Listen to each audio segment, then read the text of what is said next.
بسم اللہ الرحمن الرحیم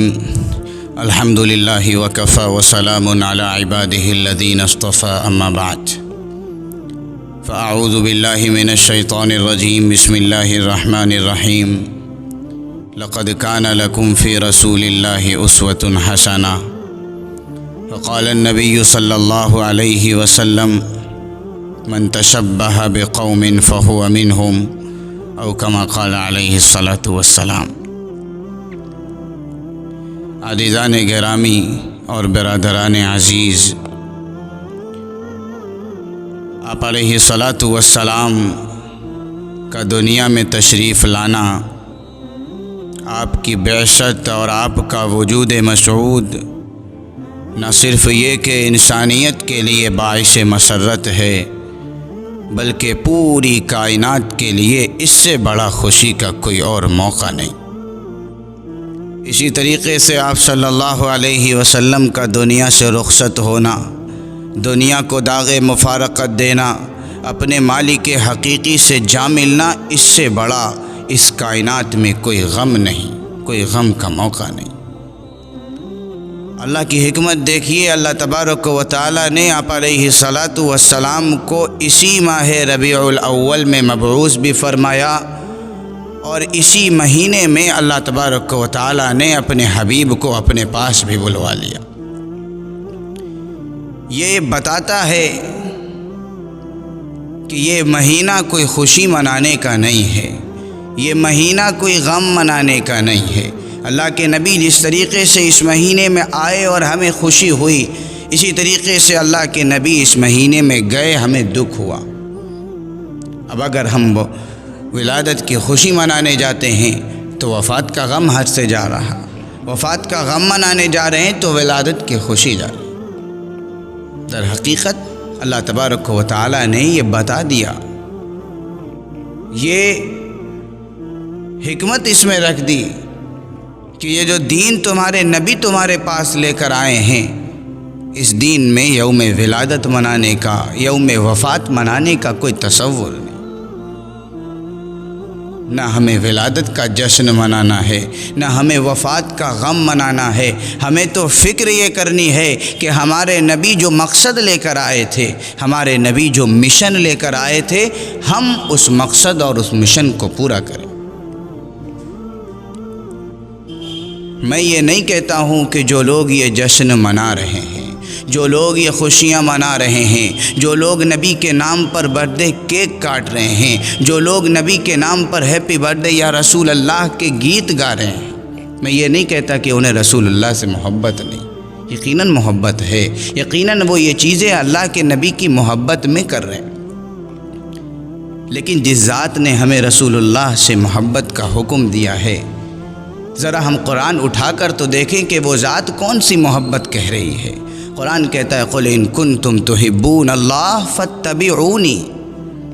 کہ اے نبی فرما دیجئے اگر تم اللہ رسول سے محبت کرتے ہو تو تمہیں میری اتباع کرنی پڑے گی۔ تو اللہ رب العالمین نے ہمیں رسول اللہ سے محبت کا حکم دیا، اور محبت کی علامت کیا فرمایا؟ اتباع سنت۔ اور اسی پر بس نہیں، جن لوگوں نے اس محبت کو اپنی زندگی میں لیا، جن لوگوں نے نبی سے محبت کا مطلب یہ سمجھا کہ ہمیں نبی کی اتباع کرنی ہے، ہمیں سنت کو اختیار کرنا ہے، اسوہ حسنہ کو اپنی زندگی میں لانا ہے، اللہ تبارک و تعالی نے ان کی محبت پر سرٹیفکیٹ بھی دے دیا، ان کی محبت پر مہر لگا دی، رضی اللہ عنہم ورضوا عنہ کا مژدہ ان کو سنا دیا گیا کہ ہاں تم نے رسول اللہ سے سچی محبت کی ہے، اللہ تم سے خوش ہے۔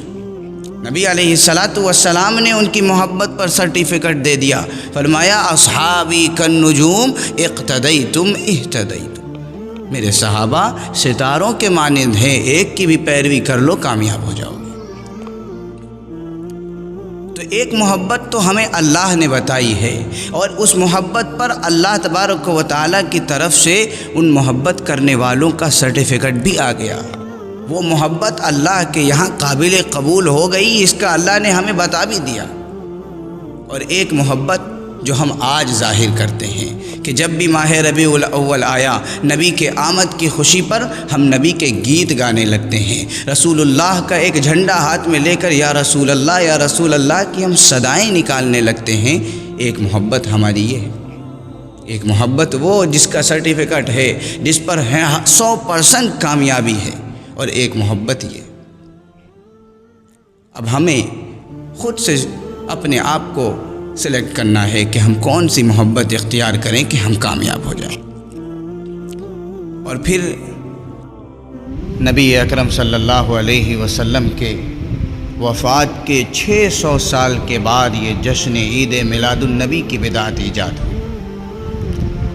نہ صحابہ کے دور میں تھی، نہ تابعین کے دور میں تھی، نہ تبع تابعین کے دور میں تھی۔ تو جو چیز نبی اکرم صلی اللہ علیہ وسلم کے 600 سال کے بعد ایجاد ہوئی ہو اور ہم اسے دین کے افضل ترین عبادتوں سے بہتر ماننے لگیں اور دین کی دیگر اہم عبادتوں کو چھوڑ کر اس کے لیے کوشاں رہیں، تو پھر یہ شیطان کا فریب ہی ہے، اس سے زیادہ اور کچھ نہیں ہو سکتا۔ جس ذات نے ہمیں چلنے پھرنے کا طریقہ بتایا، کھانے پینے کا طریقہ بتایا، اٹھنے بیٹھنے کا طریقہ بتایا، حتیٰ کہ بیت الخلاء جانے تک کا طریقہ بتایا ہو،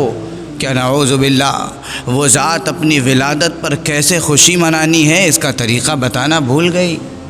نہیں میرے عزیزوں،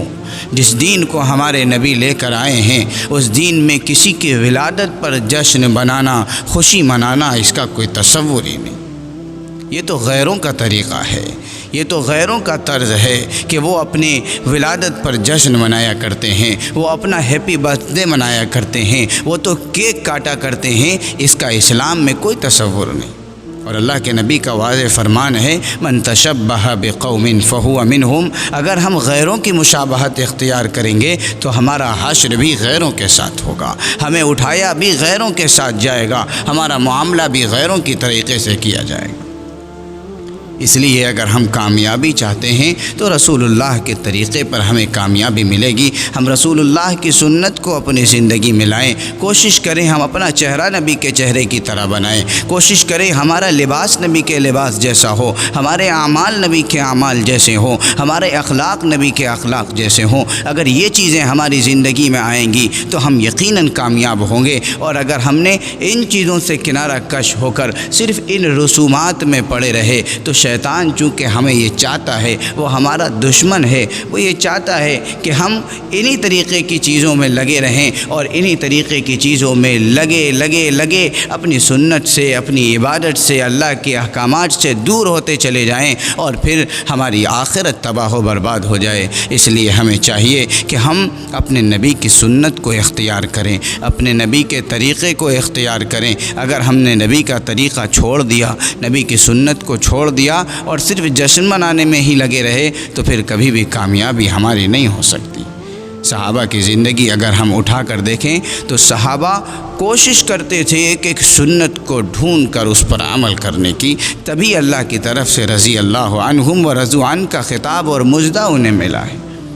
آج ہم اس فکر میں نہیں ہیں کہ ہمیں نبی کی سنت پر عمل کرنا ہے، ہاں ہم اس فکر میں ہیں کہ کب ربیع الاول آئے اور کب ہم جلسے جلوس نکالنا شروع کریں، کب ربیع الاول آئے کب ہم ڈی جے بجانا شروع کریں، کب ربیع الاول آئے کب ہم رسول اللہ کے نام کا کیک کاٹنا شروع کریں۔ یہ دین نہیں، یہ اسلام نہیں، یہ غیروں کا طریقہ ہے، اسلام کا طریقہ یہ ہرگز نہیں ہو سکتا۔ یہ بات یاد رکھیے، کل نبی سے سامنا بھی ہونا ہے، کل نبی سے ہمیں ملاقات بھی کرنی ہے۔ حدیث پاک میں آتا ہے اللہ کے نبی حوض کوثر پر جام کوثر پیش فرما رہے ہوں گے، لوگ آ رہے ہوں گے اور پی رہے ہوں گے۔ کچھ لوگ آئیں گے جام کوثر لینے کے لیے، فرشتے ان لوگوں کو روک دیں گے۔ اللہ کے نبی فرمائیں گے انہیں آنے دو، یہ میرے امتی ہیں۔ فرشتے کہیں گے آپ کو نہیں پتہ کہ آپ کے جانے کے بعد انہوں نے آپ کے دین میں کیسی کیسی نئی چیزیں ایجاد کر دی تھی۔ اللہ کے نبی جب یہ سنیں گے تو بہت تکلیف میں ہوں گے اور پھر اللہ کے نبی انہیں اپنے پاس سے دور ہٹا دیں گے۔ تو میرے عزیزوں، ہم اللہ کے نبی سے محبت کرتے ہیں تو ہم محبت کو درست طریقے پر کریں۔ قرآن و حدیث کی روشنی میں ہمیں جیسے محبت کرنا ہے ہم اس طریقے پر محبت کریں تاکہ ہماری یہ محبت اللہ کے نبی کے سامنے کل ہمارے لیے شرمندگی کا ذریعہ نہ بنے۔ اگر ہم نے اس طریقے کو چھوڑا اپنی مرضی سے، اللہ کے نبی نے فرمایا ہمیں یہ پسند ہے، ہم نے کہا نہیں ہم اس طریقے سے آپ سے محبت کریں گے، تو پھر وہ کامیاب نہیں ہو سکتے۔ اللہ تبارک و تعالی ہم سب کو عمل کی توفیق عطا فرمائے، صحیح سمجھ عطا فرمائے، دین اسلام پر چلنے والا بنائے، نبی کی سچی محبت کرنے والا اور سچا شیدائی بنائے۔ وآخر دعوانا الحمدللہ رب